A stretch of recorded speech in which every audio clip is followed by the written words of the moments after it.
I say gentrification, what I mean is when an inner city area that has been chronically underinvested in by the city government, the state government, etc., when that investment is reversed by a combination of public investment and also private investment that essentially drives middle class residents into the area, raising the housing prices, raising the cost of living, and thereby displacing the lower income individuals and families who are in that area. So the definition that I personally like to use is maybe not something that you would find on Google or the Webster Dictionary, but it is gentrification is a profit-driven ethnic, racial, class change of a historically disinvested neighborhood. What they're doing essentially is they're driving these new residents in, and it's raising the cost of living near USC. But at the same time, what that's doing is it's driving out families who have lived here for a long time.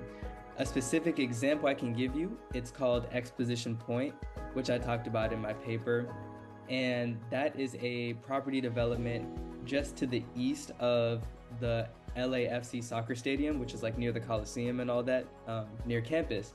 And residents there were displaced and given, I believe, like $50,000 each, which is not that much money in the context of the fact that they have to pick up their whole lives now and move somewhere else, and the community gets broken up. Everyone is dispersed and displaced, all in the name of this privately backed investment to drive in more money through retail, through hotel rooms, and through general student complexes. So that is what I see going on near USC related to gentrification. We all know USC is a pretty prestigious university in the state, if not the country. Very expensive as well. So of course, when you have an institution like that going into historically poor neighborhoods, like their southern campus, their main campus in South Central area, and then their medical offices in East LA, you have a lot of professionals who work there who would probably prefer to live closer to USC. So not only are you getting usually wealthier students coming into these neighborhoods to, live because it's closer, whether it's on campus or off campus, you have people like professors, you have medical professionals, you have doctors, you just have wealthier people coming in who can afford higher rents, who can afford, paying more for their living. And developers love that, if they see that there's all this money, there's all this positive development happening in these neighborhoods, they're gonna build, they're gonna seek payment or permits to build things like higher end grocery stores. They can afford to also charge people more, and people will be willing to pay that.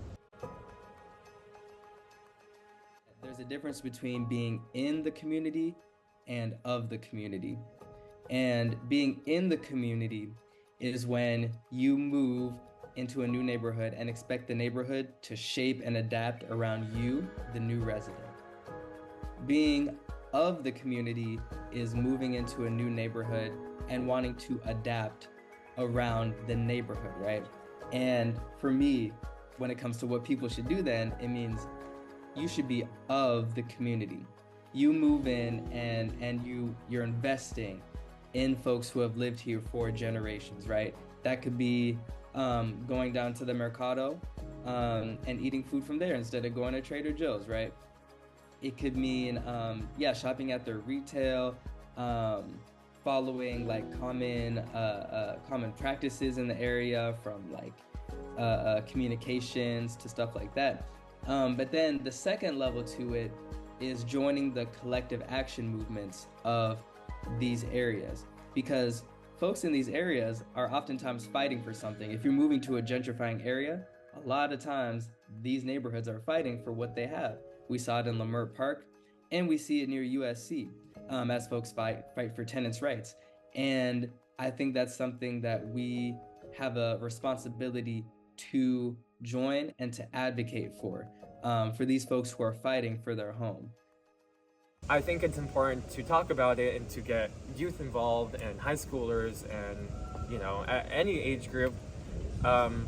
It's important to educate them so that they know, when they reach of age 18, that they have power and they ought to demand from their city council, their mayor, they deserve better, and any development that happens within their communities should have the permission from the community.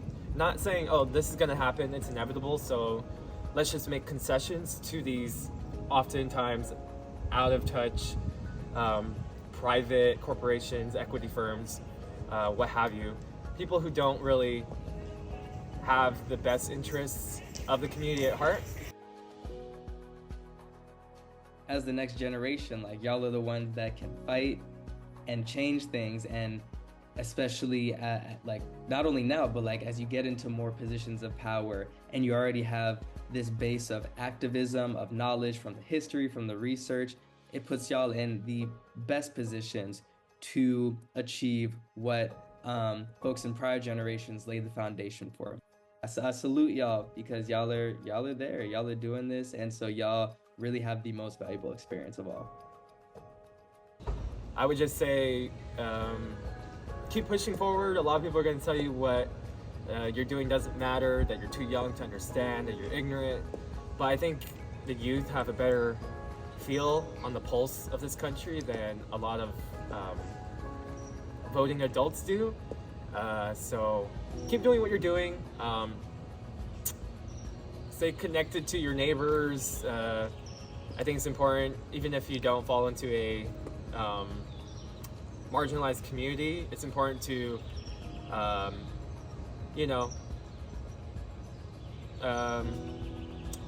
remain in solidarity with your fellow peers and your neighbors, because I think we're stronger together. And if you're fighting battles in little groups, you're not working together, it's going to be a lot harder to accomplish what you want to accomplish.